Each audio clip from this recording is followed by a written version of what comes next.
আল্লাহ বললেন বান্দারে ও দরাবাল্লাহু মাসালান, আমি আল্লাহ তাআলা তোমাদের জন্য উদাহরণ দিলাম। আল্লাযীনা আমানু ইমরাত, আমি আল্লাহ মুমিনদের জন্য ইমানদারের জন্য একটা উদাহরণ দিলাম। যে উদাহরণটা হলো অন্য কেউ না, যার নামের স্বামীর নাম হলো ফেরাউন এবং তার স্ত্রীর নাম হলো আসিয়া। আল্লাহু আকবার। স্বামীর নাম কি? ফেরাউন। আর স্ত্রীর নাম কি? বন্ধুরা আমার, আচ্ছা ফেরাউনের নাম শোনেন নাই? একটা লোক কি এখানে খুঁজে পাওয়া যাবে গো ফেরাউনের নাম?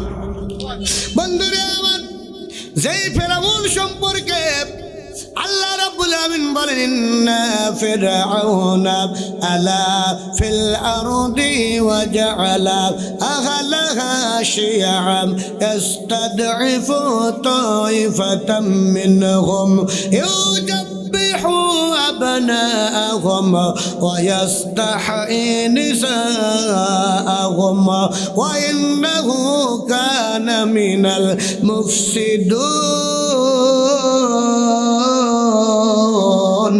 জবান খুলে বলা যাবে আল্লাহু আকবার।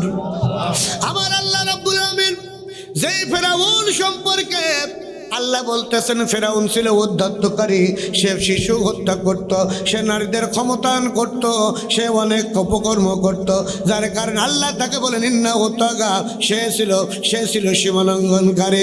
আচ্ছা বলেন তো, আমার আল্লাহ তাকে সীমালঙ্ঘনকারী বানাইয়েছেন, আচ্ছা ওই ফেরাউন সে খারাপ কম ছিল না বেশি ছিল? বন্ধুরা আমার, অথচ তার স্ত্রী আসিয়ার ইমানের প্রশংসা আল্লাহ তাআলা করতেছেন। তাহলে বলেন তো, যে ইমানের প্রশংসা আল্লাহ করতেছেন, তাহলে ওই ইমান আল্লাহর কাছে কম ছিল না বেশি ছিল?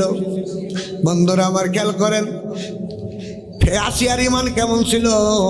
ফেরাউন যখন বলতো আনা রব্বুকুমুল আলা, আমি হলাম রব, আমি হলাম আইনদাতা, আমি হলাম বিধানদাতা, এই ঘোষণা যখন ফেরাউন করলো, আর করার পর ফেরাউন যখন বলল যারা আমাকে রব বলে মানবে না, যারা আমাকে রবের স্বীকৃতি দেবে না, তাদেরকে ফাঁসির কাস্টে ঝুলাবো, তাদেরকে জেলখানায় ঢুকাবো, তোমরা যদি আমার কথা না মানো তোমাদের অন্ধকার কারাগারের ভিতরে রাখবো।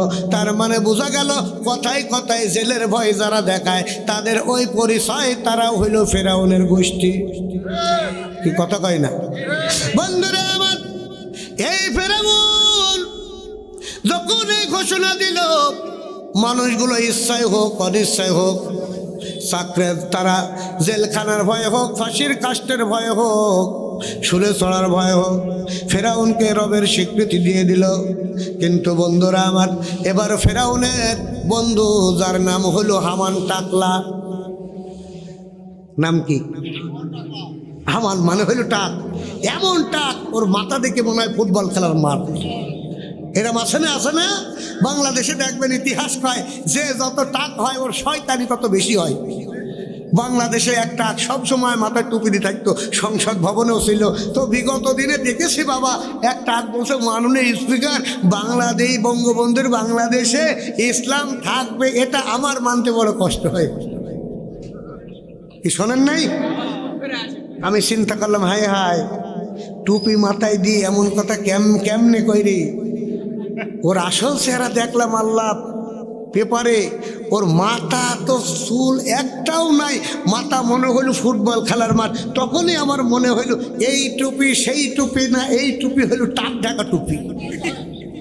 কি কথা কয় না? বন্ধুরা আমার, এই জন্য হামান তার মাথায় একটা চুল নাই, একেবারে মাথাটা হলো ফুটবল খেলার মাঠ। তো এখন ফেরাউন তো বলতেছে, দোস্ত রে, তুমি তো রব বলে স্বীকার করলি, কিন্তু তোমার ঘরের স্ত্রী আসিয়ার খবর কি তোমার আসে জানা?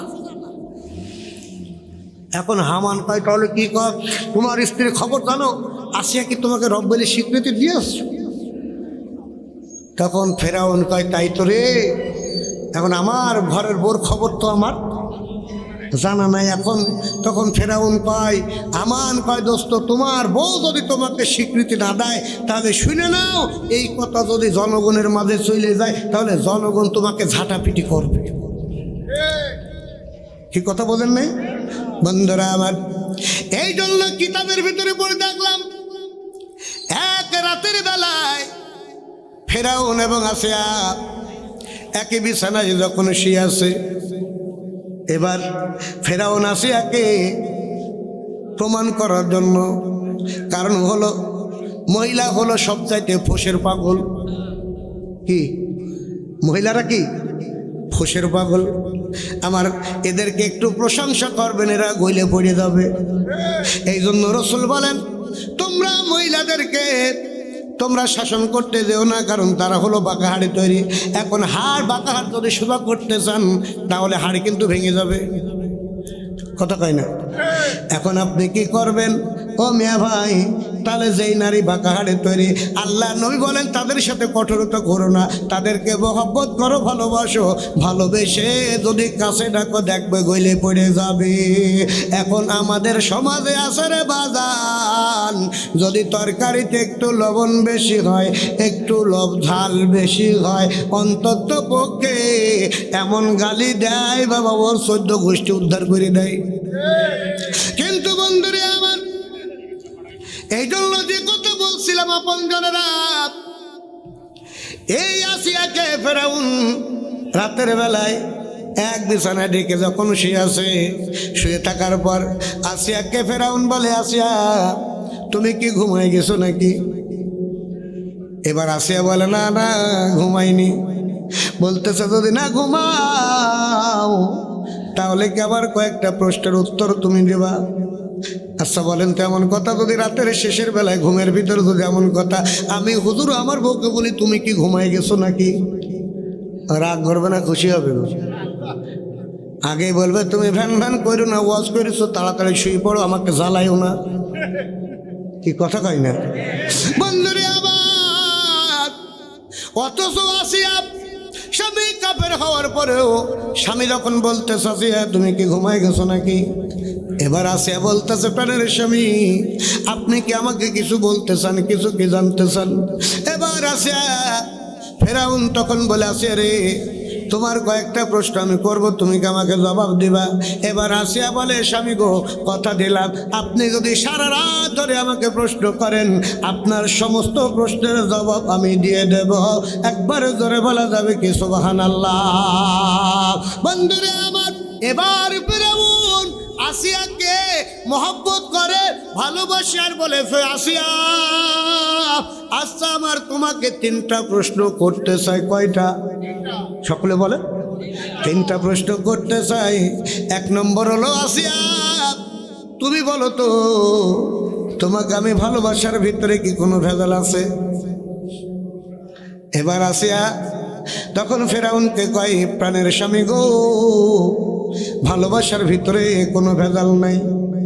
তাহলে এবার ফেরাউন কয়, আসিয়া যদি ভেজাল না থাকে স্বামী হিসাবে তুমি আমাকে কত দিবা? এবার আসিয়া বলে, প্রাণের স্বামী গো স্বামী হিসাবে যদি নাম্বার চান তাহলে আপনাকে আমি 100-র ভিতরে 110 নাম্বার দিয়ে দেব। কত? 100-র ভিতরে কত দিতে চাই? 110 দিতে চাই। আমার মুরব্বী এখানে আছে, সামনে বসে আছেন যারা আমার মতো হুজুর, স্ত্রীকে যদি বলি, বিবি রে তোমাকে এত মহব্বত করি, এত ভালোবাসি, প্রতিদিন রাত জেগে প্রোগ্রাম করি, টাকা ইনকাম করি, ও স্ত্রী বিবি রে তুমি বলো তো আমাকে তুমি স্বামী হিসাবে কত দিবা? আগেই বলবে, হুজুর তুমি দামি হুজুর হইতে পারো, তুমি দেশে বিদেশে ওয়াজ করতে পারো, সবই ঠিক আছে, কিন্তু স্বামী হিসাবে তোমাকে আমি 50-এর দিতে পারবো না। কি কথা কয় না বন্ধুরে? বাস্তব জীবনের ঘটনা বলে রে বাবা। ঠাকুরগাঁও মাহফিল করে সারা রাত প্রোগ্রাম, সারা রাত গাড়ি বয়ে যখন 9টার সময় বাসায় পৌঁছানোর পরে তখন আমার বিবি আমাকে বলছে, আমাকে ডেকে বলতেছে, ও সানের আব্বা একটু বাজার ফুরাই গেছে, একটু বাজারের ব্যবস্থা করা লাগবে। আমি বললাম, দেশের মানুষ আমাকে কত সম্মান করে, কত আমাকে ভালোবাসে, আমার পরিচয় যারা পেয়েছে তারা অন্তত পক্ষে পাগলের মতো শোনার জন্য চলে যায়, আর তুমি আমাকে হুকুম করছো, তোমার সাহস তো কম না। আমার বিবি আমারে কয়, হুজুর গো তুমি দেশের লোকের কাছে হুজুর হইছো, কিন্তু আমার কাছে খেজুর। কথা কই না ও বন্ধুরে আমার? অথচ ফেরাউন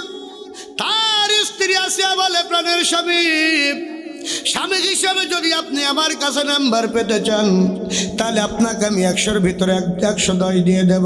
তার মানে বোঝা গেল ওই ফেরাউন স্বামী হিসাবে কিন্তু স্ত্রীর কাছে খারাপ।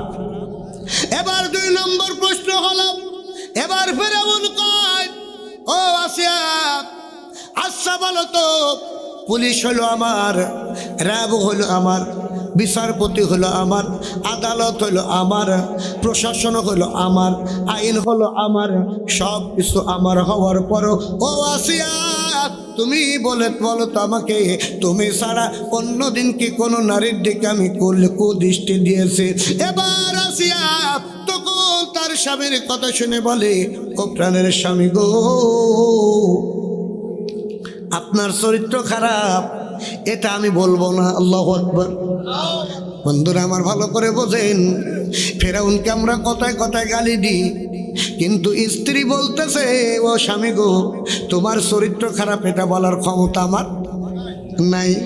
অথচ বন্ধুরে, আমাদের সমাজে অনেকে দেখা যায় স্ত্রী থাকে, বিয়ে করে, বিয়ে করার পরও অন্য নারীর সাথে ইটিস পিটিস করে। কথা কয় না, আছে না নাই? তাহলে বোঝা গেল, যদি স্ত্রী থুয়ে অন্য কোন নারীর সাথে যদি ইটিস পিটিস করে, ও বুঝতে হবে ওর চরিত্র ফেরাউনের চাইতে খারাপ। কি কথা কয় না বন্ধুরা আমার।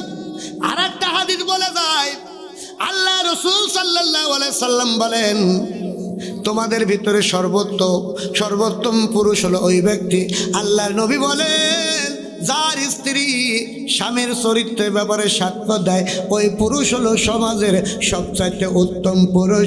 একবার জবান খুলে বলা যাবে কি সুবহানাল্লাহ। বন্ধুরে আমার, এবার 3 নম্বর প্রশ্ন হলো, ফেরাউন আসিয়াকে কয়, ও আসিয়া, আচ্ছা বলো তো, আমি তোমার কাছে যদি তুমি এমন কিছু কি চাইছো যেটা আমি তোমার চাহিদা পূরণ করতে ব্যর্থ হয়েছি? এবার স্বামী কয়, আসিয়া, এবার আসিয়া কয়, প্রাণের স্বামী গো, আপনি আবার আজ পর্যন্ত এত বিয়ের বয়স হওয়ার পরও আপনি এমন কোনো দিন আমার মনে নাই যেটা আপনার কাছে চাইছি কিন্তু আপনি আমার দিতে ব্যর্থ হয়েছেন। বরং আমি বলতে পারি, চাওয়ার আগে আমার প্রকাশ করার সাথে সাথে সেটা আমার চাহিদা পূরণ হয়ে গেছে। বন্ধুরা আবার, এবার ফেরাউন মিসকি হাসে, আর এবার চিন্তা করে, সব যখন আমার পক্ষে কথা বলল, এবার আমি আসিয়ার কাছে যদি যা চাবো, আসিয়া আমার চাহিদা সেটা পূরণ করে দেবে। কি কথা বলেন না বন্ধুরা আমার? এবার আসিয়া যখন এমন কথা বলল, সব যখন ফেরাউন পক্ষে চলে গেল, এবার ফেরাউন কয়, আসিয়া তোমার কাছে যদি একটা জিনিস চাই, তুমি কি আমাকে দিবা? এবার ফেরাউন কয়, স্বামী গো, কথা দিলাম, আপনি সন্তুষ্টির জন্য যদি আমার জীবন চাল, আমি হাসতে হাসতে দিয়ে দেব। একবারে জোরে বলা যাবে কি সুবহানাল্লাহ। বন্ধুরে আমার, এখানে একটা তাত্ত্বিকতা আছে, ভালোভাবে খেয়াল করেন। এখন ফেরাউন হইল কাফের, আর আসিয়া হইল ইমানদার মুমিন নারী, সুবহানাল্লাহ। বন্ধুরে আমার, তাহলে কোন মুমিন হয়ে কাফেরের জন্য জীবন দিয়ে এটা শরীয়তে জায়েজ নাই। তারপরও আসিয়া কেন স্বামীর জন্য জীবন দিতে চাইল? কারণটা কি? দলিলটা শুনে যান মিয়া ভাই। কারণ হলো এই জন্য একটাই কারণ, সেটা হলো প্রতিটা স্বামীর কাছে, প্রতিটা স্ত্রীর কাছে, প্রতিটা স্বামীর মর্যাদা আমার আল্লাহর পরে। একবারে জোরে বলা যাবে কি সুবহানাল্লাহ। বন্ধুরা আমার, কেমন মর্যাদা!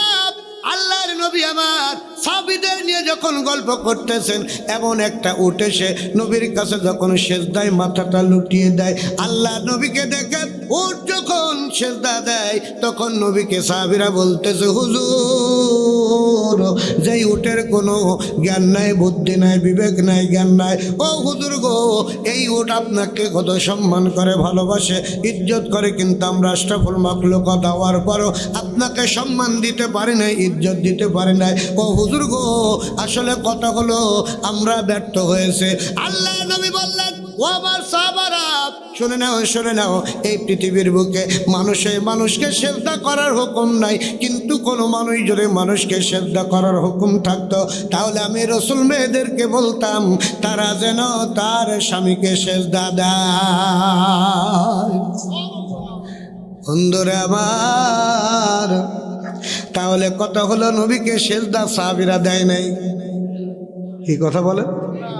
কিন্তু আমাদের এমন বাবা কপাল পড়া মুসলমান, কোনোদিন যদি উসুট খেয়ে পড়ে যায় মসজিদ মুখী হয় না, পশ্চিম মুখী হয় না, কিন্তু বছরে যখন বাবার ওরস হয় কিন্তু বাবার পায়ে সেজদা দেয়। আছে না নাই? ওরে হাতে ধরে পায়ে ধরে বলে যায় কোনো বাবাকে সেজদা দেওয়ার হুকুম ইসলামে? আরে বাবা হইলেও তো হয়, বাবার পনে লুঙ্গি থাকলে তো হয়, বাবা হইল ন্যাংটা। কি আসে না এরকম ন্যাংটা বাবা? আসে না? আরে বাবা এক ঠাকুরগাঁও মাহফিলে যাওয়ার পর গাড়িওয়ালা মনে হলো তরিকার লোক, আপনারা কষ্ট পাচ্ছেন নাকি? তখন গাড়িওয়ালা ওই গান বাজছে, একটু কব নাকি একলেন? কি কষ্ট পাচ্ছেন না তো? কেরামান কাতেবিন রোজে হাশরের দিন আল্লাহর দরবারে যদি করে অভিযোগ, আমি বলবো দুনিয়ায় ছিলাম ল্যাংটা বাবার লোক। আছে না নাই? একটু কথা বলেন, আছে না নাই? তুই ন্যাংটা বাবার লোক হইলে তোর নামাজ গেলে রোজা লাগে না।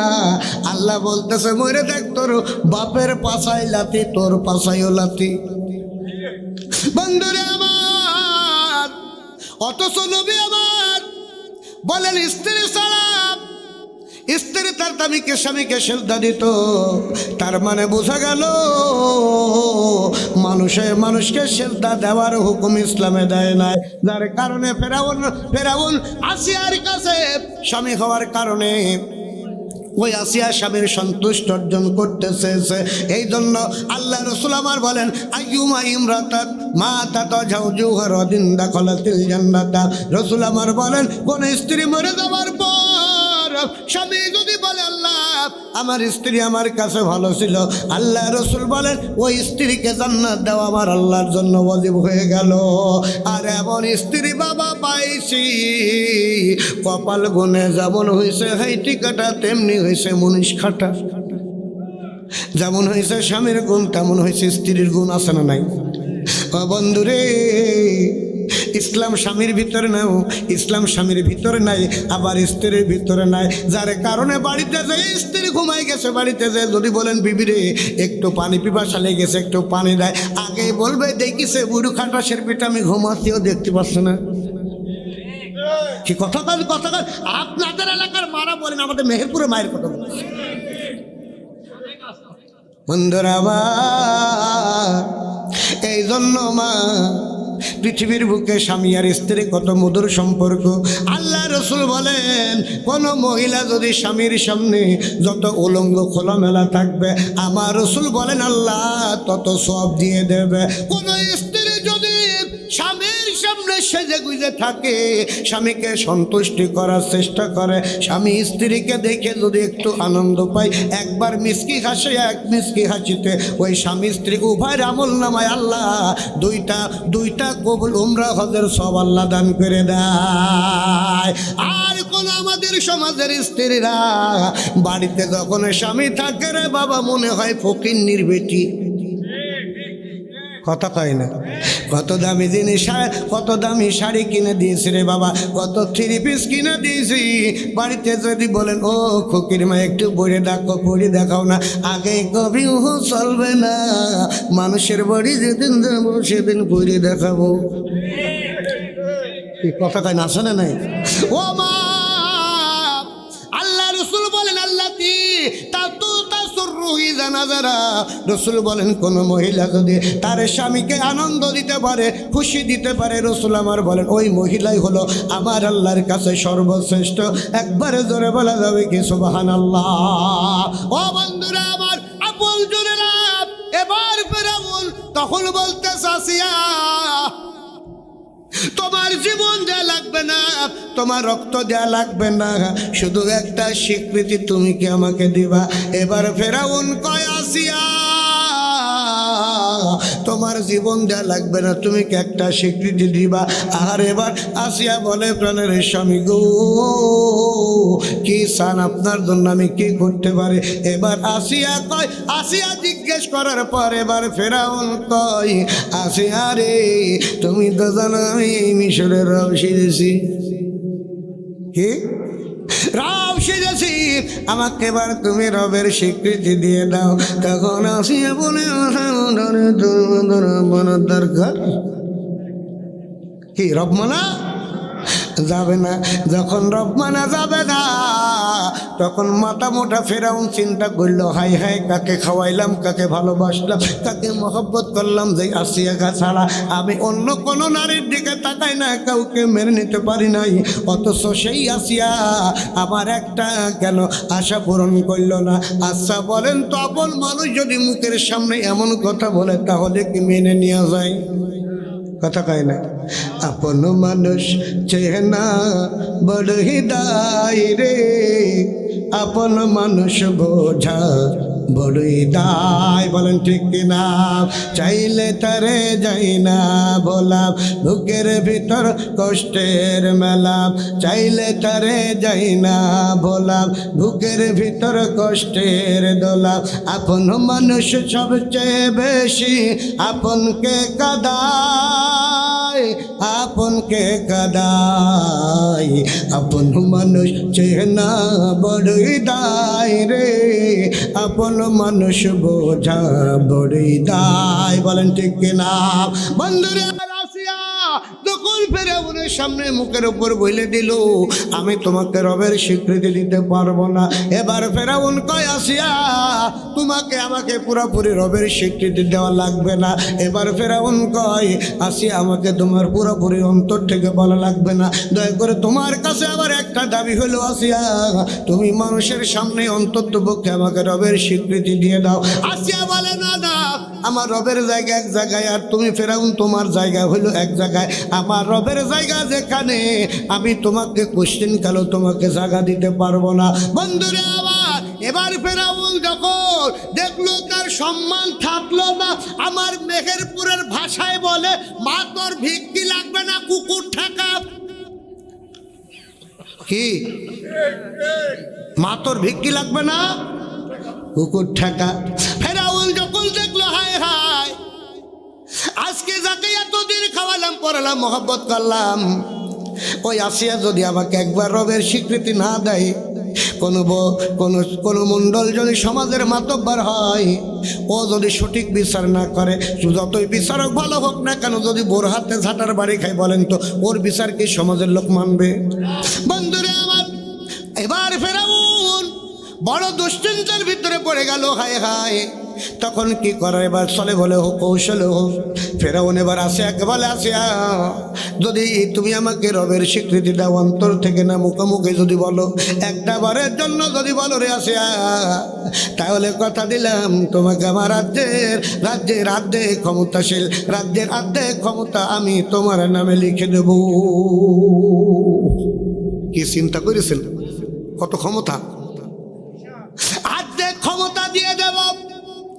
আচ্ছা বলেন তো, ওই রকম হুজুর যদি আমাকে প্রস্তাব দেয় তো? কথা কয় না। বন্ধুরে আবার বাংলাদেশে দেখবেন এক কালিমার অর্থ এক এক হুজুর এক এক রকম করেছে। কি কথা কয় না? বন্ধুরে আমার, তার মানে সবাই জানে জমিন যার আইন চলবে কার? জোরে বলো। জমিন যার আইন চলবে তার। অথচ এই আইন নিয়ে কত রকম মত, কত রকম পথ। ও বন্ধুরে আমার, তার মানে বোঝা গেল এই জমিনের বিরুদ্ধে আইন, জমিন যার আইন চলবে তার এর বিপক্ষে যার অবস্থান নাই, তার মানে বোঝা গেল ওরা মুমিন না, ওরা হলো ইবলিসের শয়তান। বন্ধুরে আমার এবার ফেরাউন আসিয়াকে যখন প্রস্তাব দেয়, আসিয়া যদি তুমি আমাকে রবের স্বীকৃতি একবার স্বীকার করে নাও, কথা দিলাম রে তোমাকে এবার অর্ধেক ক্ষমতা দিয়ে দেব। এবার আসিয়া হাসে আর বলে, ওরে স্বামী, তোমার মতো মাথা মোটা তোমার কত ক্ষমতা তুমি আমার দিতে পারবা, কিন্তু আমার আল্লাহ এমন এক জান্নাতের জন্য আমার আল্লাহ তাআলা ওয়াদা করলেন, ওয়াবাশশিরিল্লাযীনা আমানু ওয়া আমিলুস সালিহাতি লাহুম জান্নাতুন তাজরি মিন তাহতিহাল আনহার। একবার জোরে বলা যাবে কি আল্লাহু আকবার। আমার আল্লাহ বললেন, বান্দারে, যারা মুমিন হবে, যারা সৎ কাজ করবে, আমি আল্লাহ তাআলা এদের জন্য যে পুরস্কার রেখেছি, যেই পুরস্কারের নাম হলো জান্নাত। সুবহানাল্লাহ। পুরস্কারের নাম কি? পুরস্কারের নাম হলো জান্নাত। এখন জান্নাত সম্পর্কে আল্লাহ বলেন, ওয়ালাকুম ফিহা মা তাশতাহি আনফুসুকুম ওয়ালাকুম ফিহা মা তাদউন। আল্লাহ বলতেছেন এমন জান্নাতে বাজান, যেই জান্নাতের ভিতরে মানুষ যখন যাবে, যা কল্পনা করবে সাথে সাথে সেটা পেয়ে যাবে। ও বন্ধুরে আমার, আর সেই জান্নাতের ভিতরে আল্লাহ তাআলা এত সুন্দর সুন্দর ফল ফলাদি টাঙায় রাখবেন। রাসূল সাল্লাল্লাহু আলাইহি সাল্লামকে জিজ্ঞেস করার, হুজুর